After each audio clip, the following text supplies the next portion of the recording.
Subscribe to Color Frames. ఐపీఎల్లో Punjab Kings ఒక్కసారి కూడా టైటిల్ గెలవలేదు. కెప్టెన్లను ఆటగాళ్లను మార్చినా ఆ జట్టు టైటిల్ రేస్లో నిలవలేకపోతుంది. మొదట్లో పంజాబ్ కింగ్స్ అద్భుతంగా రాణించినప్పటికీ గత కొన్ని సీజన్లుగా ఆ జట్టు పరిస్థితి మరింత అధ్వానంగా మారింది. ఫ్రాంచైజీ బాస్ ప్రీతి జింతా పంజాబ్ తలరాతను మార్చేందుకు ఎంతగా ప్రయత్నించినా ఫలితం ఉండట్లేదు.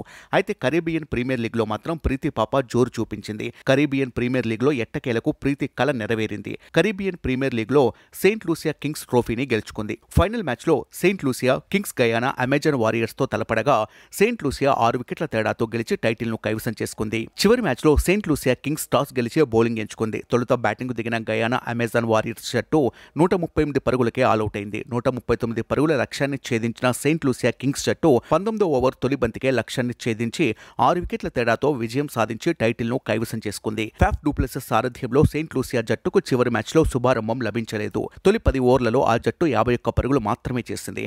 కానీ ఆ తర్వాత పునరాగమనం చేసి ట్రోఫీని సొంతం చేసుకుంది. ఫైనల్లో రోస్టన్ చేజ్ 39, ఆరోన్ జోన్స్ 48 పరుగులతో అజేయ ఇన్నింగ్స్ లో ఆడి తమ జట్టు టైటిల్ గెలవడంలో కీలక పాత్ర పోషించారు. కరీబియన్ ప్రీమియర్ లీగ్ లో గయానా అమెజాన్ వారియర్స్ ఈ లీగ్ లో గరిష్టంగా 7 సార్లు ఫైనల్ కు చేరుకుంది. అయితే ఇప్పటి వరకు ఈ జట్టు ఫైనల్లో విజయం సాధించలేదు. ఆ జట్టు ఫైనల్లో ఓటమిని ఎదుర్కోవాల్సి రావడం ఇది 6వసారి. అంతకుముందు 2013, 2014, 2016, 2018, 2019లో ఆ జట్టు ఓడిపోయింది. 2023లో జరిగిన టోర్నీలో జట్టు విజేతగా నిలిచింది.